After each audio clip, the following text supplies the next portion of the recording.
Welcome back to RBR guys, and to the Q5, Audi's biggest seller globally for the last 2 generations, and now we have generation 3, which sits on an all-new combustion and ICE platform amid a massive shake-up and reshuffle with Audi internally, shifting from an electric-only focus now to a company who will give you what you want with a 2-prong approach of great electric cars and great combustion ones like this 3rd generation Q5.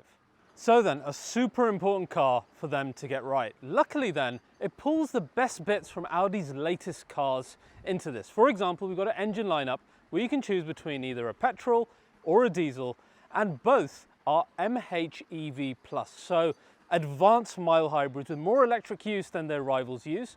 We've got interiors that have been pulled straight out of the gorgeous new A5 and the A6. You have a choice of rear-wheel drive or Quattro depending on your region. You have the choice of either the Sportback or this SUV, and it's all in a package that starts from just 49k in the UK.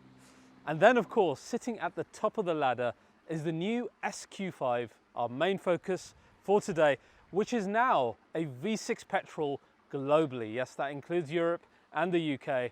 So a pretty sweet car to sit at the top of the Q5 range. So today is about breaking down what makes every single available model of the Q5 what it is. Then we're going to go for a drive in one of my favorite places in the world, which is Marrakesh here in Morocco. So let's check out what is this, the new Audi Q5, like on the road. Guys, Manscaped have been sponsoring RBR for years. They're our most loyal sponsor, and this is the first time ever they've done a special edition colorway, and it is called the Ultra White Hot. By George, even I'm ultra white now. If you guys have been on the fence about getting a Manscaped product to help you groom downstairs like 12 million other men worldwide, now is the time to get one. Not only have I got you a discount on this, but this is their best ever groomer to keep you looking smart even downstairs. This is the Lawnmower 5.0 Ultra in this white hot special edition color. And why is it their best? Because of 2 reasons. It actually comes with 2 heads. First is our trimmer blade, which is now wider, longer, with rounded teeth to help with those thicker and longer hairs. And then you finish the job off with the second blade, and this is your foil blade trimmer to give you that bare skin, final baby skin finish. Both of these have special RPM technology, so the cutting is consistent. They have skin-safe technology to stop you from getting nicks. You can use them in the shower as well. It's like a great performance car. It's got performance and it's got precision, and frankly, it's got style as well. And a few other really great features that I love about all of Manscaped's products. First of all, they're all USB-C, so you don't need any other silly charging wires, which is great for travel. The other thing great for travel, it's got a travel lock, so it'll never turn on in your bag. We've got an LED with 2 different temperatures, so you can see those hard to see areas when you're shaving. And finally, a LED indicator on the front, and the battery on this lasts really well. So, despite this being a special edition, I've got you guys a discount being RBR viewers. Use the code RBR15 on manscaped.com and you will get a straight 15% off, and you'll get free international shipping as always, thanks to them. So that's RBR15 for 15% off on manscaped.com. A huge thanks to them for always supporting RBR, and to you guys for being such loyal viewers. Let's get back to the car.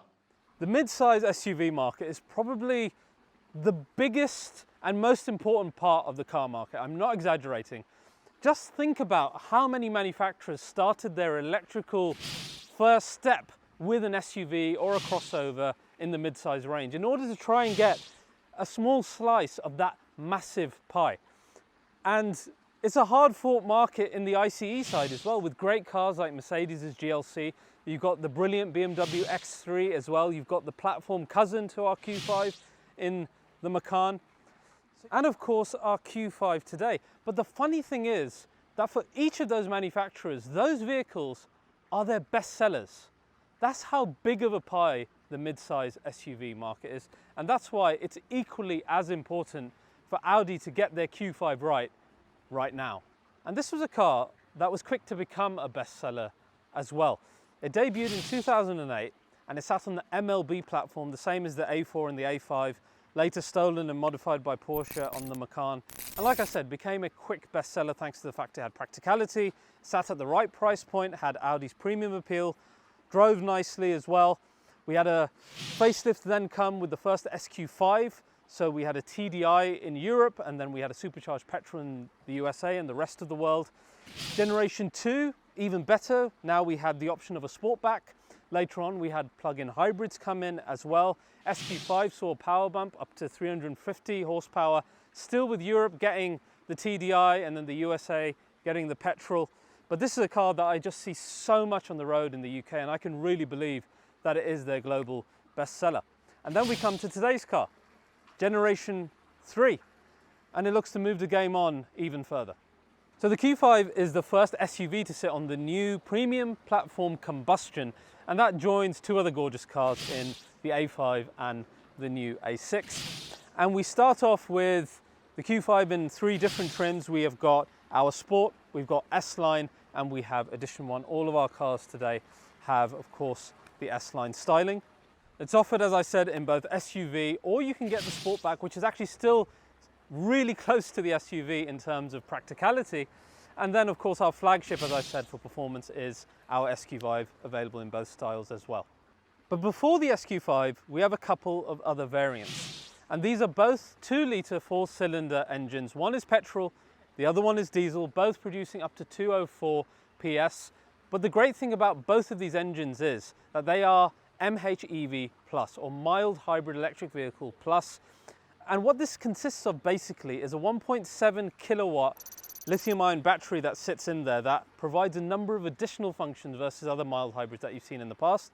We've also got a belt starter generator in there, and we have a power generator that gives you essentially an extra kick of 20 plus horsepower and 230 Newton meters just out of this Plus hybrid system. Now, the great thing about this Hybrid Plus system isn't that extra power boost, which is useful, but it's actually the fact that we have this battery in there that allows for fully electric coasting, urban and traffic driving, and things like reversing and like poodling around in your driveway, which is really useful in day-to-day. And then, unlike Audi's other latest cars, in the Q5, it's also available in these 4 cylinders as well. Now, all UK cars come with the 7-speed S-tronic gearbox as standard. It's a dual clutch, which is great. And they all come standard as Quattro, which is also fantastic. There are other regions where you can get a front-wheel driven version with these engines, but that's not available in the UK. Then our standard suspension system has been upgraded. So it's a frequency sensitive damping system here, or FSD as they call it, which basically makes it a bit better on even surfaces, a bit more dynamic when you're doing turnings as well. So that's a great basic system. And then in our SQ5 as standard in the UK, we get the S-Air adaptive suspension, which of course is better in every regard, both in comfort and when you're doing more dynamic driving. Speaking of the SQ5, now, like I said, globally, it is a petrol TFSI 3-litre V6, which is great. Europe and the UK also getting the petrol V6 now. And it's a good engine, 367 PS, 550 Newton meters, and a 0-60 of 4.5 seconds. It's all based on that same mild hybrid 48-volt system as well. Like we said, we get Audi's S-adaptive suspension, which is in this one tuned more towards sportiness and dynamic driving and steering feel. Now let's talk a little bit about design, because it's actually a big change for the Q5. Generation 1 and 2 was basically a massive facelift of Generation 1, so they both always looked really quite similar, both on the front and the rear. This car looks totally different now, and I think it pulls a lot from Audi's latest cars in things like the A5, and indeed some of the e-tron cars as well, where it shares quite a bit of familiarity. And you'll see that especially with things like the light treatment, the way the S-Line trim works, our higher set grille here with those L shapes hidden within them, and of course you've got the new Audi branding with the flatter logo on the front as well, and a more pronounced bonnet here with cuts going through the middle. And of course none of this really draws from the old Q5, and because this is a combustion car, it hasn't got that fatness and that EV bloat when you look at the side of the car either, which is actually quite nice and quite appealing. And in fact, to my eyes, it's a car that looks much, much smaller than both the Q6 and its rivals in the X3 and the GLC. It's just the way that everything seems to taper off the edges to make this almost confuse you into thinking it's like Q3 size, which is an interesting optical illusion. The rear, I think, perhaps lost a bit of character just with that single bar, because it looks so similar then to Q6 and the other e-tron offerings. I'm not saying it looks bad, I'm just saying that the Q5 previously had a bit more of its own character with those separate lights. I love the fact that the SQ5 has pipes, and they are real pipes, and I'll show you what they sound like in a moment. And overall, that S-line treatment is really good. One thing that you'll be pleased to know, you don't see it on this car, but it is happening. Cars like the SQ5 are going to be getting the S badge back. We've seen it happen on some variations of their latest cars, so expect the S badge to come back in the grille, or at least you can order a part to put it back on your car at some point in the future. Now, one thing Audi are renowned for are their headlights. Their matrix headlights are world famous, as is their lighting technology. And the great thing about this particular car, because it's their combustion variant, they haven't gone for those silly two-section headlights with the slim DRLs and the fat light at the bottom like they've done in the e-tron cars. This is just a singular unit. That doesn't mean that you've lost on technology. It still has, for example, the 8 different animations that you can choose and all the benefits that you get with your matrix LED headlights. So that's all great. That's all still existing within here. And I think it looks much better in a singular headlight unit. I'd love to know what you guys think. On the rear, we have, of course, the OLED bar, as we've seen in other recent Audis, with car-to-X communication, giving drivers behind you warnings, which is very ironic because if they're close enough to read it, then you're in trouble. Now, of course, as with all car generations, slightly bigger, etc. Though, as I said, to me, it looks smaller versus its rivals. Which one is the better looking car? I don't know anymore, you know. I think they've all got their own unique flavor, which makes them quite good. But I think the Q5 is genuinely a good looking car, but you do need to pick the right wheels. I think the multi-spokes are much better than the wheels that we have today, which are flatter and just not as exciting on this particular car. Now, UK pricing for our SUV starts at a couple of pounds under £50,000 and then 52k for the Sportback. We are also going to have, however, some confirmed plug-in hybrids to come later in the year. These I'm really interested in, being a GLC hybrid owner myself. These are due to have 290 plus horsepower in one version and 360 plus in another, though I am more interested to know what is the size of the battery and how much actual electric only range are you going to get out of these. So that is a point of great interest to me.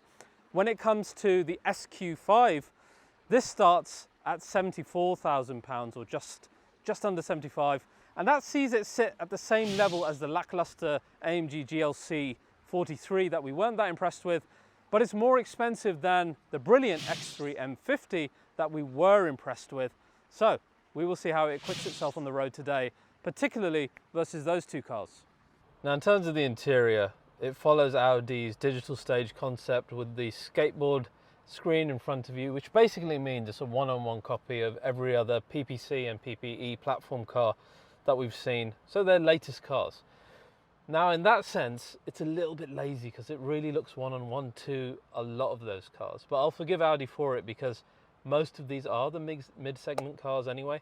The nice thing though actually about Q5 is that it has a few differentiators to those other cars that helps it stand out a little bit. The main one is this actual center console in the middle, where you have an extra raised part towards the passenger side with this microfiber trim element on the side of it. And that plus the positioning of the start button, drive select, etc. here just helps it stand out a little to those others that are literally identical to each other. The other nice thing is actually, before we get onto all the technical bits, is the material usage here. We've got a lot of use of microfiber in different colors. We've got the Napa leather with the diamond quilted stitching, which is obviously part of our SQ5 interior. We've got the S badge here on these lovely sports seats that are genuinely really nice. And then you've got the new age buttons within this newer Audi interior system that I've actually got along with quite well, including the ones that some people don't like on the driver door here, which I found to be absolutely okay. We've also got a new type of almost like a fiber trim here, which actually is quite nice. It's a bit of texture. So that initial look, the material feel, the fit and finish, I'm sure you guys will agree, looking at the B-roll as well, that it looks very appealing, very, very appealing.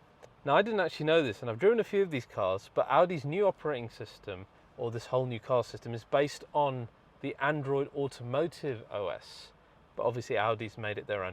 And to be fair, versus previous Q5 and their older legacy efforts, it's a lot better in terms of responsiveness, in terms of the logic is a little bit better, still could be improved, but generally playing around with it, and much easier to use than the previous system that was very hindersome and very slow. SQ5 has some nice surprises in our launch edition here, for example, like the massaging seats, which is very nice to see. We've got ventilated seats as well as heating seats as well. So that's all great to have in this mid-size sector. A really important package for you to spec is the sound and vision pack that not only gives you, say, the Bang & Olufsen, but gives you the animated ambient lighting bar. That because it's so bright here in the daytime, I can't really show you the animations, but please do look back to my Q6 review and any of the other latest Audis we've done, and I go into quite a lot of depth of living with the system and how the ambient lighting works and the situations where it comes about when you're living with it. Now, because it follows those cars, we've got the usual suspects here. We've got the 11.9-inch virtual cockpit in front, and then we've got the 14.5-inch main screen and the utterly useless passenger screen that I'll get onto in a minute. The great thing about these screens, OLED, and this is particularly great at night. It means that the blacks aren't lit. It's only the numbers and the main information that is lit up, so you get less screen glare, and it's actually very comfortable when you're driving at night. The virtual cockpit, a little bit disappointing. I've said this in all my other latest Audi reviews. For a company that was so well known for making varied driver's own displays, you only get basically the one in here that sometimes shifts a little bit when you change driving mode in terms of the circle, but otherwise it's the exact same view, which is an assistance view. And in a car like this, an SQ5, to just have that view, and you lose the nice runway view and the other ones that we used to have in the sport model cars, is such a shame. And I hope it's just because this system is in its infancy. They need to add those things, even if it's on an over-the-air update, which of course this Android-based OS can do. It needs to come in for the virtual cockpit. Now, in front of that is our new steering wheel, and again, something that we mentioned in every new Audi review. It's got good parts and bad. The nice thing is it's nice and slim, flat top and flat bottom. The buttons I think are absolutely fine. The steering wheel I find a little boring, as I do. The flat logo on there. Generally though, in use it's been really good. It just needs a bit more excitement, particularly for the sport models. The other good thing about this car is that the cabin storage has increased quite a bit, which is good. We've got wireless charging here, which is actually cooled as well, which is fantastic because that means that your phone will actually charge and not just heat up and not charge up properly. And we've got high power USB ports up to 100 watts in the rear, which actually allows you to charge things like laptops as well, which is fantastic. We then have the passenger screen, which is, as I said, absolutely useless. There's hardly any functions on there, and it just doesn't make any sense in terms of any type of usability. And to be honest, it just stays on the screensaver the whole time. Then the boots, which quite surprising between SUV and Sportback. SUV has 520 litres, Sportback only down 5 litres at 515, which is fantastic, which means a lot of that practicality remains. It does mean that they are still less than the rivals in the GLC and the X3, but this has actually a really good feature for loading with the air suspension in the SQ5. Now, the great thing about the air suspension system is, in terms of loading ability, you've got the ability to use that air suspension then to either lift the car from the rear or have it drop down in order to assist you with that element, which is really quite good, you can see. So while you haven't got quite the same space as the rivals, there's a few other bits that make this actually quite interesting to live with. Now, of course, practicality is a big thing with this car. Sitting in the rear, we've got lots of space, particularly headspace, with this massive panoramic roof that not only is big like a lot of manufacturers are doing, but also still opens up, which is so important because a lot of car manufacturers aren't bothering with actually having the opening function with their large pan roofs, which is, it's great to have that in here. And it's a nicely trimmed rear section, as nice as we have in the front. Like we said, we've got those high power USBs there as well. But one really great thing is, where before we had the reclining seats in the Q5, this Q5 has an extra trick to give you a bit more boot space if you need it, which is actually being able to slide the entire rear bench back and forward, which is undoubtedly going to be useful for loading and practicality. Now guys, the sound, I know you've been waiting, sound of SQ5 with this V6, actually quite good. If we go into dynamic mode, so you can coax a few pops and bangs when you start the car. Now let's see what it sounds like, how it drives on the road. Let's head out in the SQ5 and see what this V6 is like.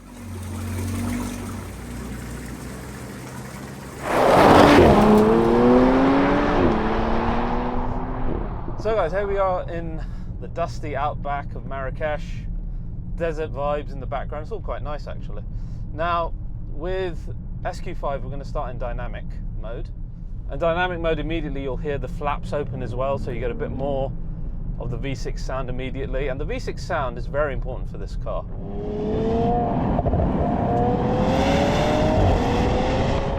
I think the engine format and the sound is actually quite important now for SQ5, particularly versus its rivals, where we know the GLC is boring with its 4-cylinder, and actually the M50 is quite good with its inline 6. We're really hoping that this will give us a bit of joy with the V6, and it does. It's a nice sounding engine. It's a bit muted, as most modern engines are, but definitely quite powerful. Revs build up nice. It doesn't really hit any massive crescendo in terms of lots of engine sound, but the sound it's playing is quite nice. Can you make it pop and bang a little bit?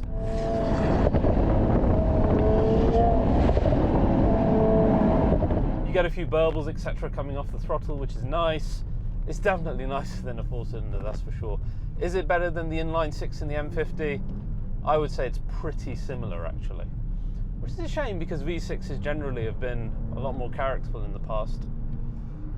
Now, what is really nice about this engine is the fact that it's so responsive. Thanks to that mild hybrid setup, the power is available immediately. It feels, again, very much like the best of the mild hybrid engines out there, giving a bit of that EV kick right at the start. Now, 367 PS doesn't sound a lot, but it allows this car to do a 0 to 60 in 4.5 seconds. You compare it to its rivals, the GLC's got 420 PS, the M50's got 398, so it's the least powerful of the bunch. But it's able to do a 0 to 60 time officially, you know, on par, or in fact a little bit quicker than the M50 as well. So it's acquitting itself pretty well in terms of how it deploys that performance. Launch control activated.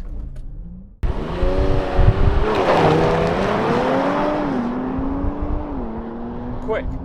So yeah, that's plenty fast for me. And like I said, even though on paper it doesn't sound as fast as its rivals, it is absolutely up there with them. Then we come to our 7-speed S-tronic, where upshifts very, very quick. Downshifts also commensurately quick as well. It's a very good gearbox, and I'm not surprised being a dual clutch. It's a good little partner to this engine. I wish the paddles were a little bit bigger. They feel quite small and diminutive versus the rest of the steering wheel, but the way that the gearbox shifts, very impressive. Then we come to handling, and steering is a bit on the light side. I wouldn't say it's as communicative anywhere near as the GLC43 was. A bit more similar to the M50, but the M50 probably had a bit more feel as well. GLC obviously suffered because it was too stiff, too rigid, which made it basically unusable in daily tasks. But the M50 was pretty good in terms of daily, so I think this airs more towards the side of comfort than it does dynamics. But I don't think it harms the character of this car. I do feel body roll coming through the corners, enough to kind of give you feedback as to what the car is doing, and if you come too fast into one you will understeer.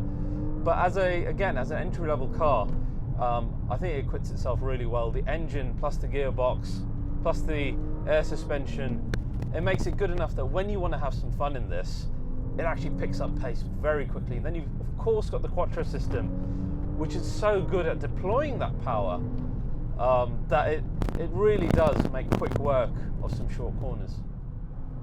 I'd actually quite like to see Audi do an RS Q5, you know, in this generation. I think they've left room for it, where this is much more on the daily side of things.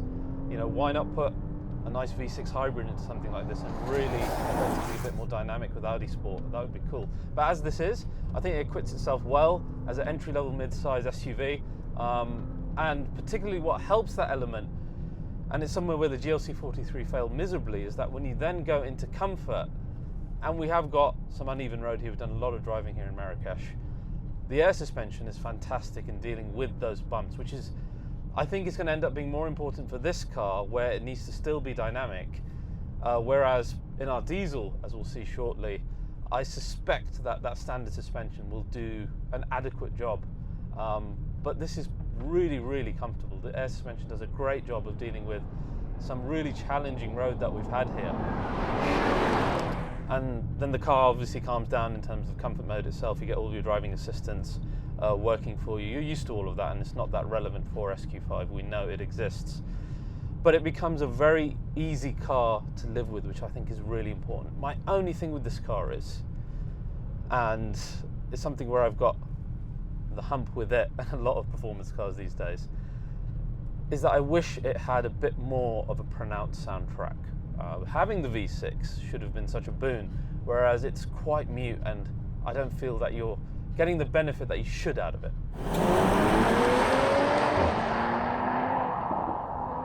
That's not a criticism of Audi by any stretch of the imagination, it's just a symptom of EU noise regulations and all that nonsense, but if it was a bit better, it would be an even more enjoyable car to drive daily. Now, I had the Q6 e-tron for a long time as a daily, and versus that car, I really like this. It feels much smaller, it looks much smaller, the practicality inside is not all that different at all, even though it's a smaller car.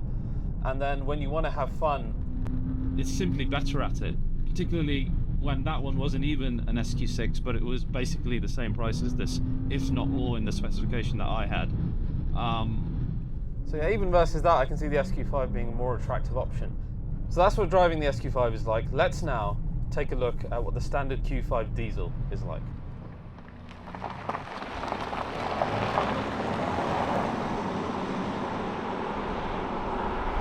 So guys, now you find us in the diesel. So this is 204 PS, but 400 Newton meters.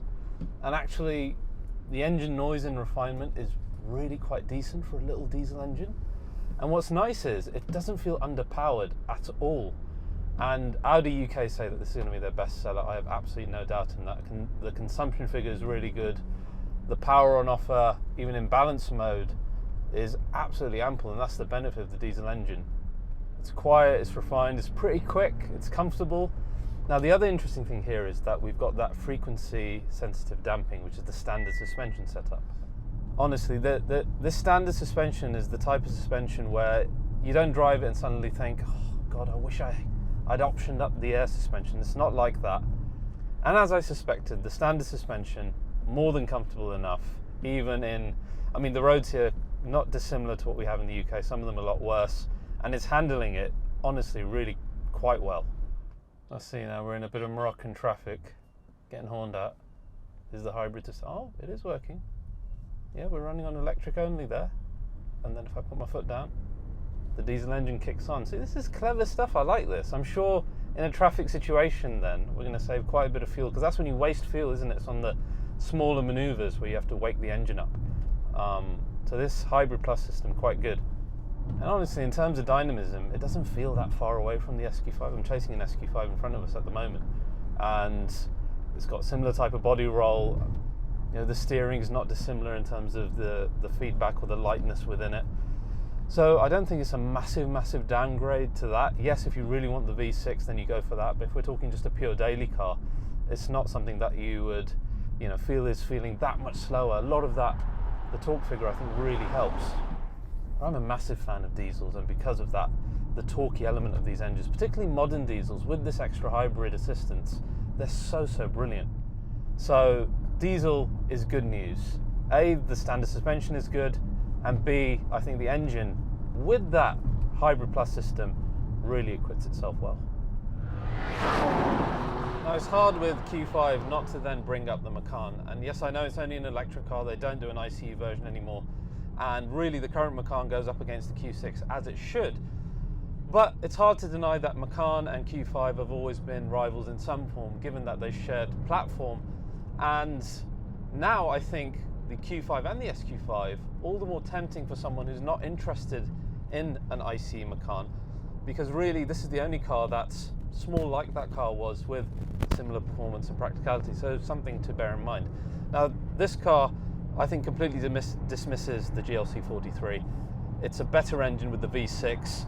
It has mild Hybrid Plus, which that car doesn't have. It's way more comfortable, and in terms of looks, yes, it hasn't got the bespoke body that the GLC43 has, but that's the only thing that car has going for it. This you can still spec up to look pretty damn nice, and it looks a smaller car as well. Things become a bit more difficult against the M50 in terms of pure driving performance, where I think the M50 is the driver's choice. It's more dynamic, it feels faster, And in fact, I think in the interior, it's got a more mature system as well. This is probably the more comfortable car, and this has of course got the Hybrid Plus element, which will make the running costs lower as well. So they're pretty close run, I think, in that regard. But definitely if you need the driver's car, it is the M50 in my opinion. So it's easy to see why the Q5 has been so successful for Audi. It's at that mid-size segment, and it strikes the balance so well of practicality, performance, good looks, and technology, and this new one only pushes that further pretty much in every discipline, particularly in this SQ5 with the air suspension. And it does it at a price point much more attainable than the modern EV crossover of a similar level, particularly at the entry points. And I think the entry points are really fascinating, both the petrol and the diesel. For me, I think the diesel is the pick of the bunch. You've got that extra torque, you've got an engine that doesn't sound as strained, and you're going to have a much higher consumption figure in a body that basically looks the same as the SQ5. That's going to be a really good car, I think. And as for the SQ5, it's the V6 and the air suspension that does all the talking for this, basically giving you the best of both worlds in what is really a comfortable daily performance car. So guys, I hope you've enjoyed this first drive of both the SQ5 and the new Q5. If you have, please do drop a comment, a like, and subscribe to RBR, and I'll see you guys next time.